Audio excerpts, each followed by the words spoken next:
Furious! Hello, Jack Payton. How's it going? Yeah, not bad. All right. Yeah. If you could drop my full name in there, that would be like a seamless link then. Oh, would it? Yeah, because then we wouldn't have to introduce ourselves. How are you, Iwan Pitts? Iwan Pitts.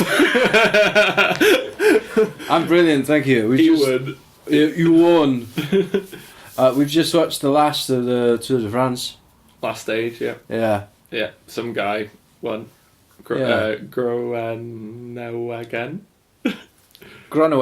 Groenewegen. That's definitely how you pronounce it. Groenewegen. Yeah.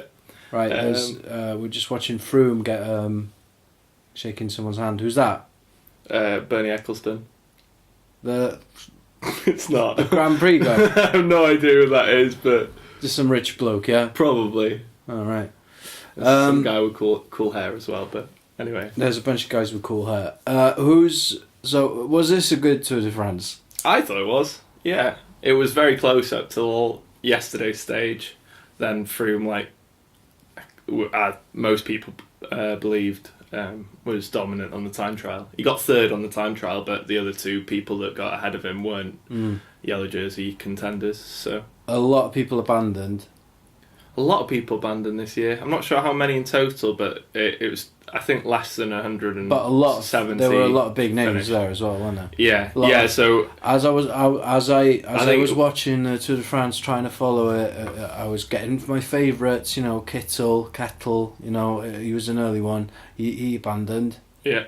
When he had the green jersey, what was that about?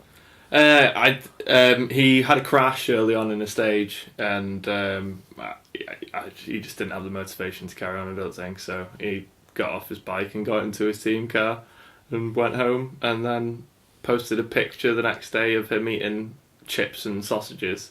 And he said, "Thank God the diet is over," which they all seem to do.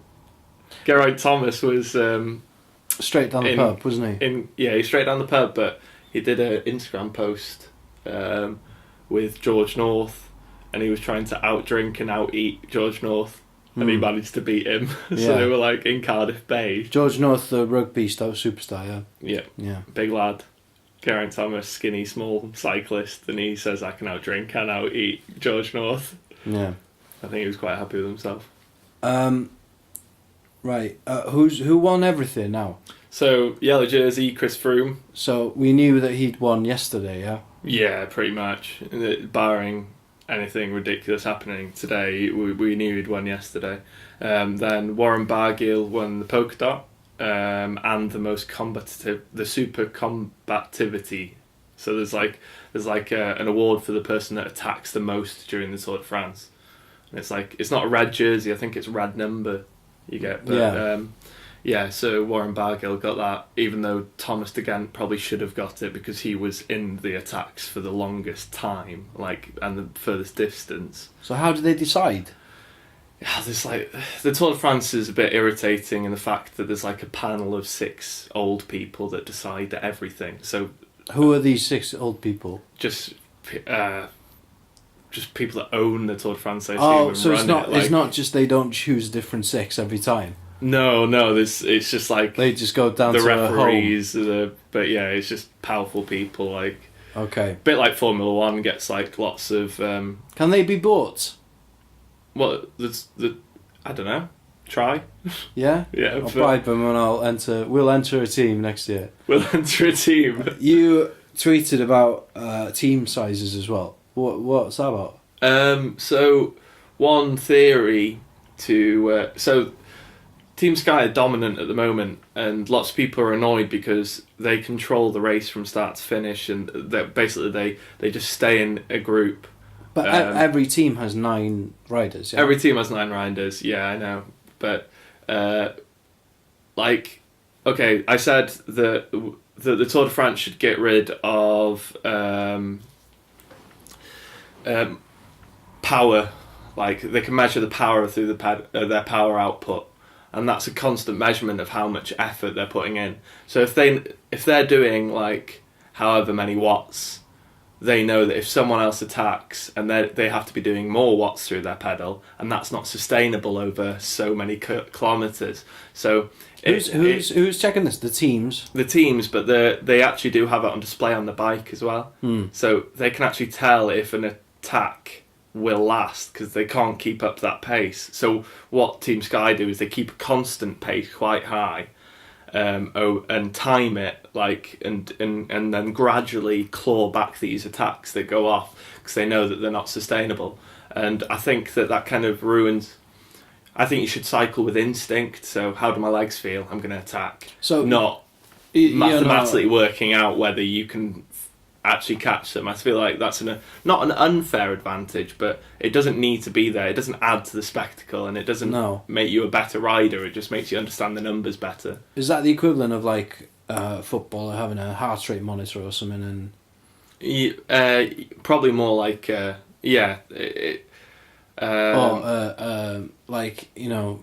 guess that early Grand Prix and stuff, you wouldn't have had a speedometer. I don't know.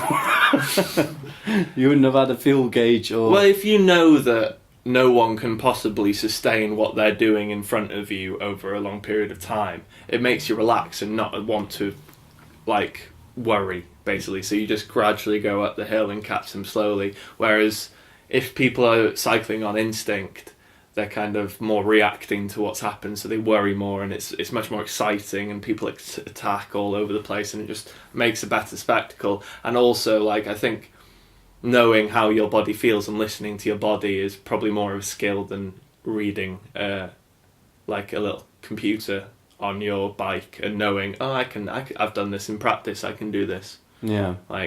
I think fair enough having the data after the stage, but during the stage, I don't think they should have the data available.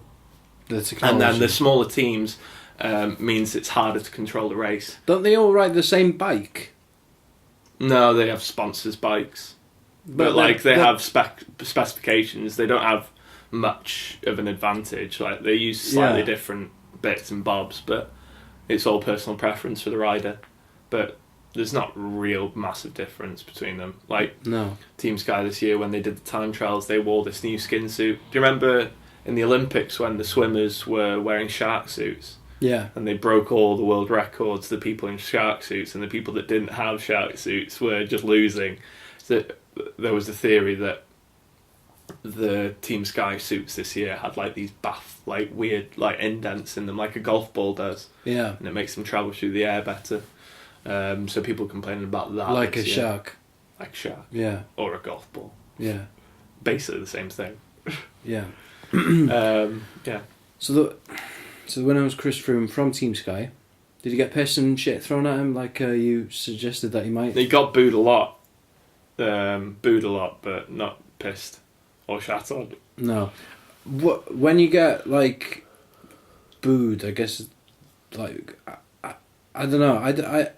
Is it because Jambles? But you sent me an article. You tagged me in an article or whatever with on Facebook, BBC saying that Froome is the most hated sports or least liked. Why isn't he more popular? Basically, was the question. Yeah, and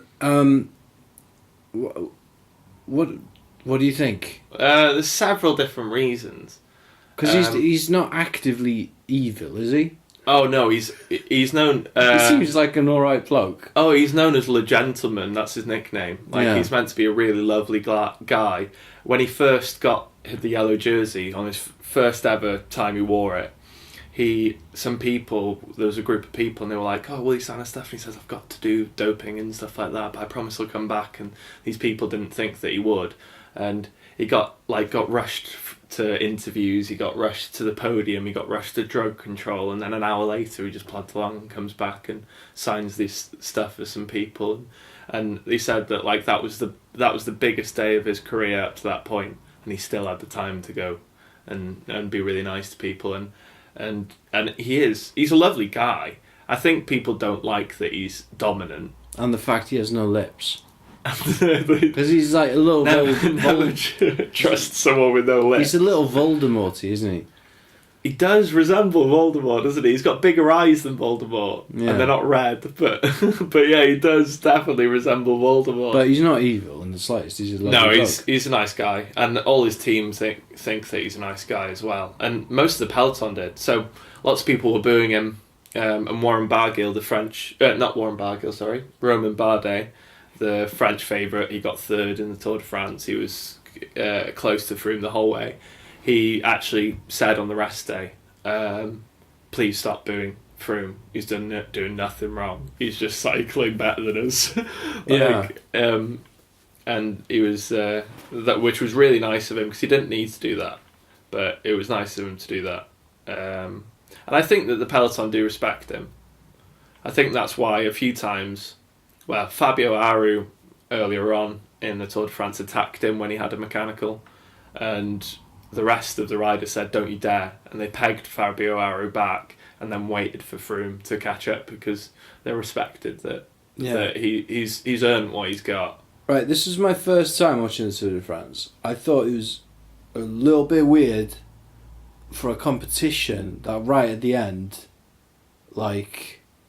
he was basically celebrating the whole stage. It is a bit strange. I'm not sure that I totally agree with it. It didn't feel like a competition. But it is processional, and it's like a parade. Yeah. Almost. Which, I totally understand. I wouldn't mind if they scrapped the last day and actually made it competitive and they moved where the last stage was. Although it's not always been finishing on the Champs-Elysees, but it has for decades now. I think it Have they always had teams? Not from the start. I think it was quite early on. It was brought in, but no, it used to be individual riders that did it. And I think that the team system will go out the door. Have they always had strange. 9 in a team, always, or has that number gone up and down? I think that's fluctuated. I mean, it was unruly, the Tour de France, when it first started, so there were no teams at the start, I don't think. Well, I imagine that, but since I think the World Wars, World War II, I think since then there's been full teams. Because how I imagine, I'm not certain on it, so I'm not going to commit to anything. No, that's fine. But you weren't around then. But how I imagine the Tour de France before watching it was that they cycle from A to B, yeah. But that to break it up, they had stops along the way. Mm. But apart from that, it's not really like that. No. Yeah. I think it used to be more like that. It used to be like a circuit of France, and there was like a set course, but they've changed it. It's changed so much over the years. I think those panel of 6 people I'm talking about, they change the rules all the time. This year, if you won a stage, you got a 10-second time bonus, and if you got second on a stage, and that new? That's new this year, but it has happened in the past, but they've reintroduced it to make it slightly more interesting towards the end, and also it means that early on in the race you get more variety in the yellow jersey normally. Yeah. To make it more exciting, couldn't they just scrap teams? Individual riders. Yeah, individual riders have only about the top 10, the ones who are going to win. Not have stages. Just say you start here. That's your end goal. You have one day. Yeah, well, there's already races that do that. Oh. And it's not top 10. It is, again, like 100 people a minimum. Yeah. But they're called classic races. And classic races are one-day stage races where the first over the line wins. Yeah. But this is a Grand Tour, so it's different. It's like it's like running 100 meters or running a marathon. Yeah. And that's the difference. Is there is already that.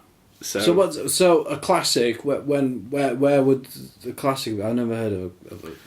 Cycling classics, lots of them happen in Belgium and Flanders over cobbles and stuff like that. How do you cycle on them? Difficultly. That's not right, is it? Oh, they do cobbles. There's some really good pictures of the classic rides. They get absolutely caked in mud, and it's really dangerous and it's really hard. And they do extra long stages, so instead of 200, they'll be closer to 300 kilometers, and like in a day. Yeah. They're longer stages. So there's a few riders that are like Fabian Cancellara was really good at them, and Lars Boom, and there's different sorts of riders are good at those. Is that Chris Froome won't win the classics. Okay. Geraint Thomas has won classics. I think he won the Paris-Roubaix, which is not a single day; it's like 3 days or something. But Chris Froome has tried classics. He's won classics. Oh, he's won classics. Okay. Yeah. Geraint Thomas. And he's won the Tour of Rome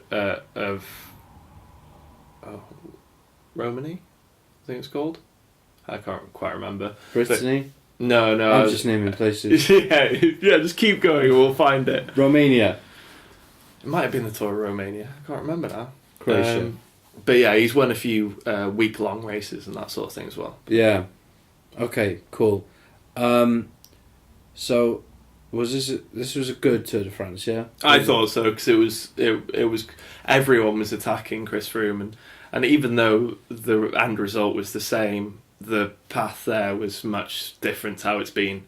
Like last year, instead of the top 4 being split by 2 minutes, it was the top 2 were split by 5 minutes. Like it was much more. You'd go into the last week knowing who was going to win unless he crashed, and it wasn't quite like that this time. And there was some great performances all over the peloton and some poor performances all over the peloton. But I think the race would have been more interesting if Port and Dan Martin hadn't crashed, but mainly Port. If Richie Port hadn't, I think he was on good form, even though he didn't start too well in week 1. I think he was going to get into it, and he could really challenge Froome. And Valverde crashed on the first stage, and he was really helpful for Quintana, or he could have even become the leader of the team. They kind of do 2 leaders in Movistar, where Valverde and Quintana lead the team. So say that this has got me into cycling. Do you think you've got a general grasp of it now? Yeah, I think so. But what's the next step now then? What do I do now? Do I watch every cycle race? I don't think so. Which ones do you watch? Which ones do you keep an eye on? Mainly the Grand Tours, and if I so when's the next? And I read about it and stuff like that, catch up. And so the Vuelta de España is the next Grand Tour. When is that? It's in a couple of months, and Chris Froome has planned his year to. He didn't want to be too fit before going into the Tour de France because he'd be exhausted by the time he got to the Vuelta. So his plan is to win 2 Grand Tours this year, and that doesn't happen very often. I can't remember the last time it happened. Before Lance Armstrong, I can't remember who was the last person to do it. Oh, it was Pantani, I think. Yeah, Italian rider. He won the Giro and the Tour in the same year, and that was in the late 90s, where everyone was taking drugs. So, you're gonna watch that? Yeah, I think I might. Yeah. I'm gonna try and keep attention. Are we gonna come back for that? I'm not sure. We won't commit to anything now. Okay. But, how many days is it? Same like the Tour de France. Oh, it's exactly the same. It's 3 weeks. Yeah. Yeah. And so is the Vuelta. So they're the only 3-week ones, really. Okay. The rest are normally about a week. So the classics. So if we were to do this for the main races, you'd probably do it for the classics, and then you do it for all the Grand Tours, and that'd have you about covered. And then, I mean, there's the World Championships. There's one race, one day, and so Peter Sagan was the world champion this year. He had rainbows on his jersey, and that means you're the world champion. There's a lot of weird imagery in cycling, isn't there? There's all sorts of weird stuff, and I think that watch the Tour de France. Try and watch the Tour de France next year, and watch our highlight program, and you'll start getting a bigger grasp of it. And like Dano, one of our friends, like slowly he started paying more and more attention, and then he started understanding and asking questions, and then generally, before you know it, you're a keen cyclist fan. Yeah. Or a cycling fan. So how do you become how do you go from a fan to actually being in the Tour de France? Cycling very hard for a very long period of time. Yeah. Where would I start? On a bike. from your house. Yeah, then what? Just keep cycling Until what? Do I... until you're tired. when And do get I- fitter, lose weight. Just like Yeah, well, I'm working on that. I'm started calorie counting and stuff. But what's the... Like, what do I phone a team up and go like, hey guys, I'm available. you do local races and that sort of thing. Here's a video of me on my Sat bike. on my bike. No, generally people just do join a local club. All the local clubs do like Sunday rides, and then they'll become tell the you when best. all the races are. So if you become the best locally, and then become Yeah. the best nationally, and then you become the best worldwide. Yeah, unfortunately, I think we're too old for that now. How young would how old would a cyclist be when they first started riding a bike? So Chris Froome turned when they first started riding a bike. I don't know, but Chris Froome turned professional at 22. So he was. Oh, okay. He was like they normally are teenagers when they're racing competitively. Okay, fine. And then it's a bit later than football. You don't turn pro at 16. You probably turn. It's probably 5 years later than football your peak. So Chris Froome's 32. He's probably still got another 2 or 3 years in his peak. Yeah. Because you don't need to sprint to be good at the Tour de France GC wise necessarily. So yeah, 34 would probably be when people. I mean, he'll start declining now. He might have started declining this tour. I'm not really sure, but Yeah, I'd be worried right now, because I mean, the tops look a little bit tight, a little bit small. yeah, and you. I'm a big bloke, and I don't think it would be flattering. I used. But I'm not going to be winning. Is that the only reason you're not going to do it? I'm not going to be winning, and I don't like the polka dot. Look at, I mean, it's not the best look, is it? Oh, I don't know. I don't think I could pull that off. That's why I'm not a professional cyclist, Jack. The only reason. Wow. One of several hundred. I think that's one of my things I want to do in the next year is get back on my bike more and maybe try and do. We have a Tapia or whatever it's called. Yeah. From Carnarvon, and Dave Brailsford started that. And it's race around Snowdonia. It's like more of a charity race, but people do time it and stuff And like the that. winner gets to be in Team Sky, yeah? In the next year's Tour de France. Yeah, it's like Britain's Got Talent. Carnarvon's got talent for Team Sky. Yeah. I mean, it's a weird sport, isn't it? Yeah, can be. It's a strange one. I think you need. Because it's very traditional. Yeah, and also it's got a lot of history and it's got a lot of baggage and it's got a lot of. But I think there's more to know about cycling than a lot of other sports, and like the history is more the part of it in a way. And it's weird that you don't really support anyone. Like Yeah. most people, I mean, people have favourites, but it's not like you. They sell T-shirts with their names on it or stuff like that. It's it is a strange one. It's not got the typical like telltale signs of a corporate sport where like you sell out stadiums and you sell jerseys and you sell merchandise and that sort of thing. But and it's weird that the sponsors change every year and the teams aren't local and or national. Yeah, you don't see many replica Team Sky kits about, do you? Keep an eye out for them. Do they sell them, do they? Oh yeah, people wear them on their Sunday rides and stuff like that. But I've seen you see plenty of replica kits if you look on the roads. Look at people cycling. Look at people cycling. They don't wear them find down the pub, do they? But I guess that they're very specific. I don't know. They'd be quite handy. They got wear. pockets in the back, but Yeah. probably easy to steal from. Yeah, easy to be pickpocketed when you got a pocket in the middle of the back. I mean, it's just an odd thing, isn't it? You know, did you enjoy it? Yeah, I mean, sort of. It's No, I mean, not really. No, I did. Yeah, it's complicated. very complicated. Yeah. It just like I think it took me 2.5 weeks for it to click, and by that time, like it wasn't exciting. Yeah, because it wasn't as competitive because you knew who was going to win. Yeah. Yeah, I know what you mean. Well, I heard you on your own podcast, your Welsh language podcast. Oh, Podpeth, yeah, you can check that out, yeah. If you speak Welsh or if you don't speak Welsh. Yeah, I mean, you get the gist of it. Yeah. If you like, there's actually Welsh lessons on it.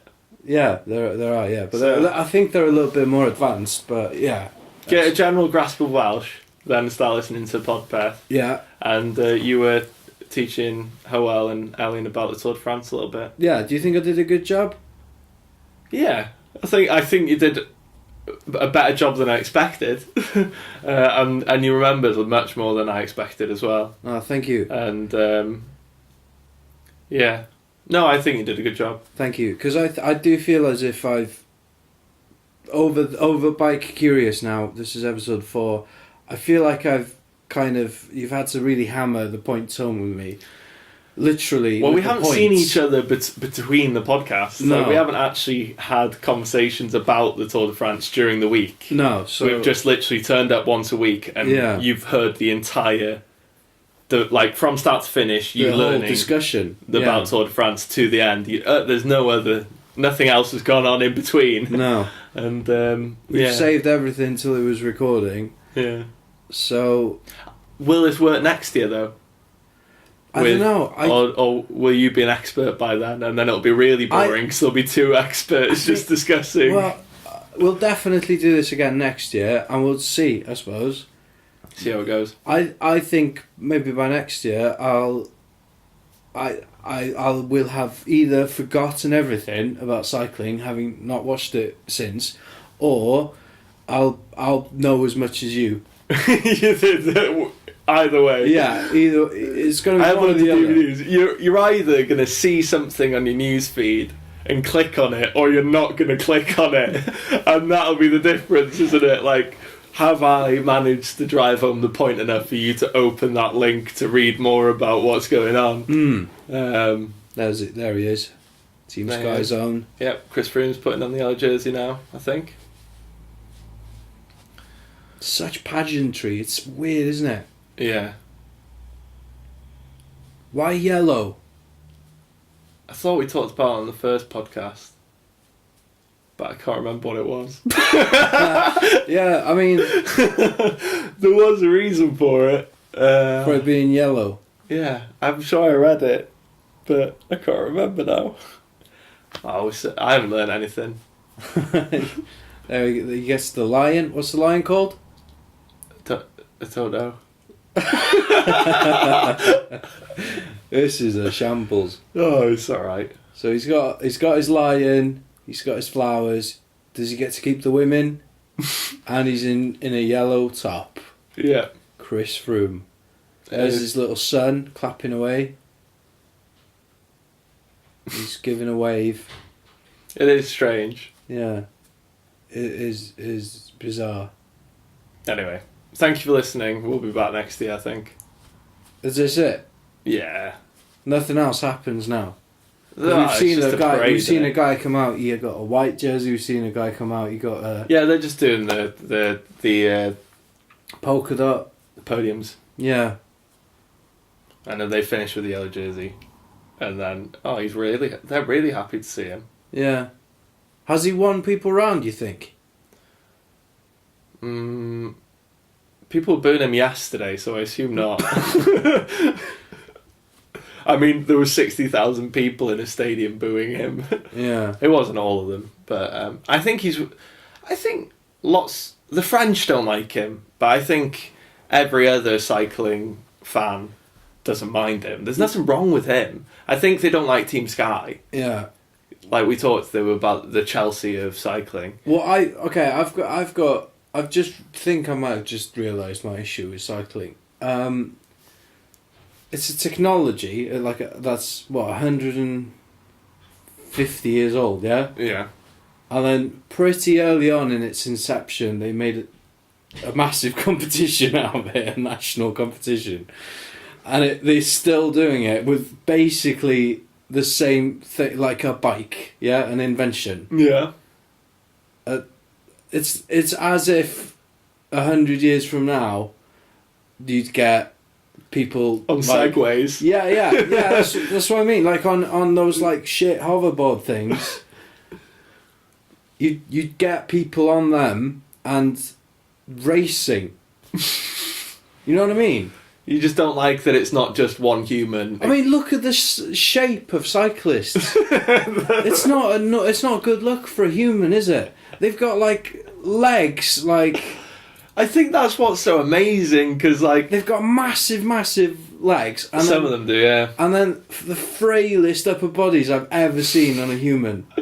They are really strange to look at. But like, I think that's what it's the sacrifice of the Tour de France. Like Chris Froome gets 1 month off a year, to not diet, and apparently he chooses to diet in that time anyway. Yeah. And he devotes his entire time. He spends like most of the time away from his kids on a volcano. Yeah. On the top of a volcano for altitude, and he just cycles around that in what's the islands off Africa? Well, Gran Canaria and Yeah. That's where the Team Sky and training stuff. base is. All right. And yeah, he just stays there for months and months and months, like a Bond villain. It's just really weird, isn't it? And like this, like they devote their whole lives to it, and they train for hours every day, and they don't eat like at all. It's so unhealthy for them. At one point, they were taking drugs, and I think the sacrifice is something about it. I think that's why people say like you don't play at cycling. You're like you play football. You play. This isn't games. a game. Yeah, this isn't a game. You suffer on a bike. And it's who can suffer the hardest that wins. Yeah. But I don't necessarily agree with that in a way, because I think that the person in last suffers as much as the person in first. It's just this person in first's legs move faster. Yeah. I think they all try really hard, and they all cycle the distance. Especially the GC riders. I think they all put in 100%. But yeah, and you see the agony on people's faces, and like, I just think it's ridiculous. It's just superhuman. Like, I think marathons are interesting and that sort of thing, but I don't find them as gripping as I do cycling, because so much is going on. It's really entertaining if you get into it, but they really do sacrifice so much just to get over a finish line first. It's like the fact that it's pointless is what makes it amazing, that these people go to so much like absolute toil to do it. But yeah, it's not totally pointless, is it? I mean, you do get a bear, you do get a stuffed lion and some flowers and a new top. Yeah. Does the yellow jersey always have Sky on it? Or is that just because... No, that's just because he's sponsored by Sky, so they'll change the yellow jersey if it's another team. What do you think of Rupert Murdoch? Rupert Murdoch? Yeah. I don't very much like him. But he's the Sky man, isn't he? He owns Sky, yeah, but I don't like Rupert Murdoch. No. What do you think? He's evil, isn't he? Something evil about him. Because he owns like Daily Mail and The Sun as well. He's a pretty evil human being. Yeah. Like, if you could think of the worst person in the world. He's Mr. Burns. He is, isn't he? Yeah, he's just Mr. Burns. But I guess he's got the money. So, you know. Well, it's power that he's after. I find weird, I've been watching a lot of Sky Sports News, and they hardly ever talk about Tour de France. No, they don't. Even though Sky... They do little recaps. Yeah. Yeah. You'd think since Sky have such an investment in it, they'd back him. I don't know. It's weird. There he is. Chris Froome, no lips. I think that's it though. Like, you can't just watch it passively. You have to know about it, and that's why. Like, I've been explaining all this, because you need to know what's going on before you actually find it interesting at all. And next time you come to watch a cycling race, you will actually be interested by it, I think. He'd be like, I think I know what's happening. Yeah. They've given him a microphone. Is he going to cut a promo? He'll do a speech. Lance Armstrong, when he got to this stage, said, for all of you doubters out there, this proves that miracles do happen. Yeah. Oh, so it's always like an emotional sort of, I'm great. But he's had a day to read. He's also pissed, isn't he? Yeah, he's been drinking all day on the way around. If I have 1 pint after cycling 100 kilometres, I'm out for the week. Yeah. Wouldn't alcohol be flagged as like a performance enhancing People drug? used to drink alcohol during the Tour de France to numb the pain of going on pills.